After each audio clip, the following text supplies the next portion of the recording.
Between 1990 and 2004, SNK would make some of the most unique and entertaining titles ever to be released.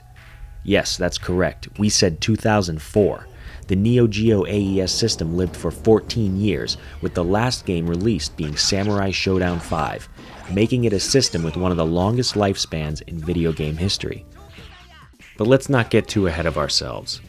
Let's take a step back and look at some video of the iconic games released throughout the years for the Neo Geo.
SNK diversified their interests. While the Neo Geo was available, the company released games on various platforms, like the SNES and the Genesis. With CD technology becoming more popular and much more cost-effective, SNK set out to make their Neo Geo system and its games more affordable to the gaming public.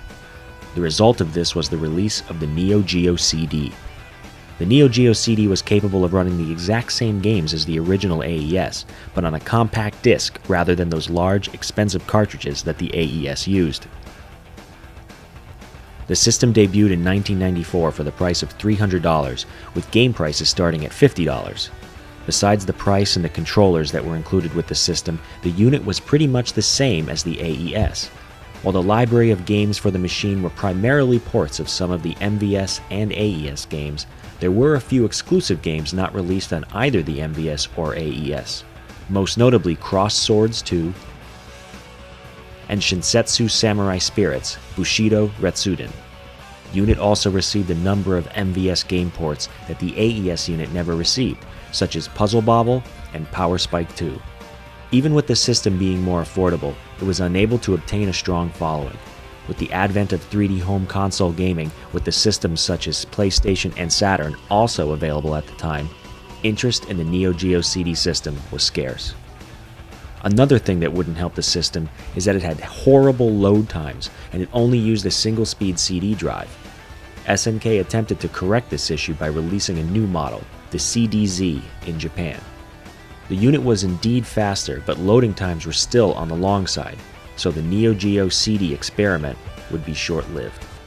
Even though the company was still supporting the Neo Geo MVS unit, SNK decided to take the Neo Geo brand to the 3D realm with their arcade unit dubbed the Hyper Neo Geo 64, released in 1997. Only a few games were released for the system, most notably Fatal Fury Wild Ambition and Samurai Shodown 64. None of the games released on the unit ever received high praise, and the system never became anywhere near as popular as the original MVS unit, and it was killed off by 1999.